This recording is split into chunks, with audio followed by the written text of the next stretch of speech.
الفيديو ده انت لو فوتته حرفيا هتندم جدا. احنا عملنا فكرة جديدة، والفكرة دي للأمانة العلمية التصميم بتاع العلبة دي مش انا اللي عامله، ده تصميم لواحد اجنبي. انا اخدته ونفذته عندنا هنا في مصر. المنظومة دي انا مش عارف اسميها ايه بصراحة، بس هي حرفيا هتنفعك جامد جدا جدا جدا.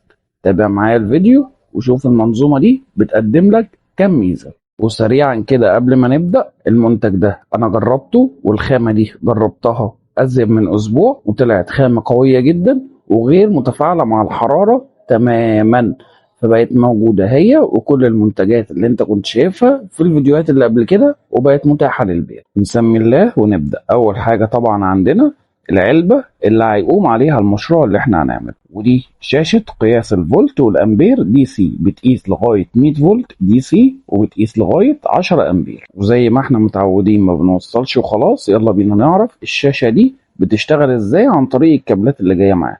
بيبقى جاي كابلين معاها، كابل فيه بنتين بس وطالع منه سلكة لونها أحمر وسلكة لونها أسود. دول بيتوصلوا على السالب بتاع مصدر الجهد والسالب بتاع الحمل عشان يقرا معاك الامبير. يعني الفيشه اللي فيها سلكين دي خاصه بالامبير، والفيشه اللي فيها 3 اطراف سلوك عندك طرف لونه اسود وطرف لونه احمر وطرف لونه اصفر. الاسود والاحمر دول عشان ينوروا معاك الشاشه، اما الاصفر بتوصله على الموجب بتاع الحمل عشان يقول لك كام فولت.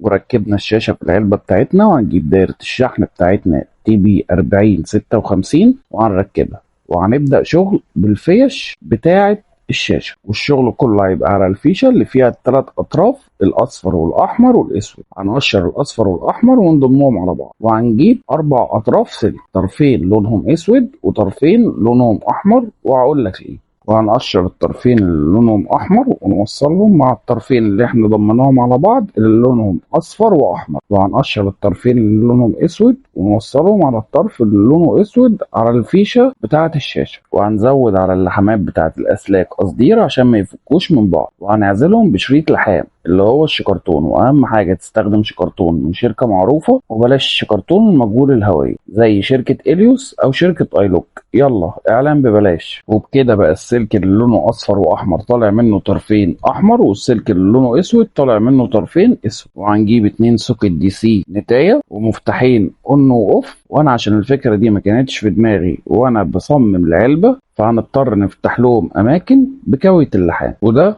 هيبقى منظرهم وشكلهم النهائي. وركز بقى معايا قوي في الحته دي. فاكر الطرفين السلك اللي احنا ربطناهم في الفيشه؟ هناخد منهم طرف واحد من الاحمر ونوصله على المفتاح، وهناخد طرف من دايره الشحن التي بي من بي موجب، وهناخد طرف اللي جاي من على موجب البطاريه. يبقى احنا كده المفتاح هيتوصل عليه طرف من اللي جاي من الفيشه بتاعت الشاشه، والطرف التاني هيتوصل عليه طرفين سلك اللي هم بتوع الموجب بتاع دايرة الشحن والموجب بتوع البطارية، بحيث لما نفصل الاتنين عن بعض، ولما نشغل الاتنين يتوصلوا ببعض. كده هيبقى فاضل ان احنا نوصل دايرة الشحن. هنجيب الطرف اللي جاي من على المفتاح ونوصله بي موجب، اما بي سالب هناخد الطرف اللي هو كان جاي من الشاشة، الطرف الاسود كنا موصلين عليه طرفين، هناخد طرف واحد منه مع الطرف السالب بتاع البطارية ونوصله على بي سالب. وهناخد دايرة الشحن ونحطها في المكان بتاعها اللي موجود في العلبة، ونبتدي ندوس على زرار التشغيل ونشوف ايه اللي هيحصل.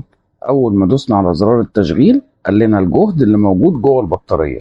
دي اول وظيفة للمنظومة بتاعتنا دي، ان هي تقول لك الجهد اللي موجود جوه البطارية قد ايه، وحتى لو انت حاططها على الشاحن بتقول لك الجهد اللي موجود جوه البطارية كام. وانا هغير لك اكتر من بطارية زي ما انت شايف عشان تشوف ان الجهود مختلفة وبتقرا الجهد اللي موجود في البطارية. يلا بينا نخش على الاستخدام التاني، وهو هيبقى استخدامين في استخدام واحد. اول حاجة نقدر نعرف بيه اي ادابتور عندنا الجهد بتاعه مظبوط ولا لا، وتاني حاجة هيبقى زي نظام باور سبلاي نعرف منه الجهاز بيسحب كام امبير. عندنا الطرفين سلك بتوع الشاشة اللي هو الطرفين الحمر اللي احنا اخدنا منهم واحد للمفتاح، بقى واحد احمر وواحد اسود. هنوصل الطرف الاحمر اللي جاي من سلك الشاشة على المفتاح، والطرف الاسود اللي جاي برضو من سلك الشاشة هنوصله على السوكت بتاع الدي سي النتاية. وعشان نخلص من توصيلات المفتاح هنجيب حتة سلك ونوصلها ما بين الطرف بتاع المفتاح التاني والطرف الموجب بتاع سوكت الدي سي النتاية، وهنطلع من سوكت الدي سي النتاية طرف برضه من الموجب ونوديه على الموجب بتاع السوكت الدي سي التاني. وللأسف عشان الحلو ما بيكملش، التليفون وانا بصور جات له حمى ودرجة حرارته عليت وفصل وقفل التسجيل لوحده، وانا ما اخدتش بالي لاني حرفيا الفيديو ده اتصور في ازيد من ساعتين. بس الحمد لله اللي طار من الفيديو مش كتير، هي خطوة واحدة بس، وانا عدت التصوير تاني وعرفتك ايه هي الخطوة بالظبط. الجاك التاني اللي هو بتاع الامبير ده فيه طرفين، طرف اسود وطرف احمر، وفيه السلك الاسود اللي هو في الجاك اللي فيه 3 اطراف اللي احنا كنا مطلعين منه طرفين.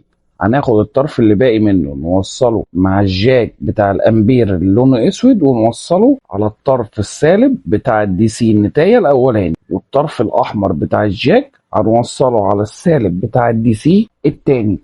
يبقى اصبح الجاك بتاع الامبير اللي فيه الطرفين بقى رابط ما بين السالب بتاع الدي سي الاولاني والسالب بتاع مدخل الدي سي التاني. وبكده نكون خلصنا وقفلنا. يلا بينا نجرب المهمتين اللي الجهاز ده بيقوم بيهم. اول مهمة ارى الجهد اللي في البطارية مظبوط كده، اول حاجة عملها تمام، ونيجي نطفي الزرار يفصل والجنب بتاع البطارية ما يبقاش شغال خالص. يلا نجرب تاني وظيفة ليه، وهنا هنوصل الادابتور في مدخل الدي سي وندوس على زرار التشغيل اللي مسؤول على الجنب بتاع الادابتور. كده قال لنا الجهد الادابتور مطلعه 13 فولت، وهو ده فعلا الجهد اللي مكتوب على الادابتور. يلا بينا بقى نشوف الجهاز وهو بيسحب امبير وبيكتب لنا على الشاشة. جبت الراوتر عشان اجرب عليه واشوف عليه سحب الامبير، وقعدت اجرب زراير الاون والاوف وابدل ما بين الوضعين اللي هو بيعملهم الجهاز ده، والحمد لله شغال باستقرار تام وبدون اي مشاكل. ولعلمك العلبة دي تقدر تطلع منها مشاريع كتير جدا جدا جدا، والفكرة دي تقدر تعمل منها بدل المشروع 2 و3 و4 و5. فكرة كويسة جدا جدا جدا.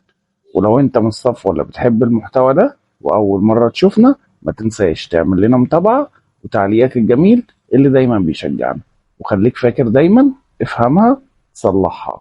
سلام.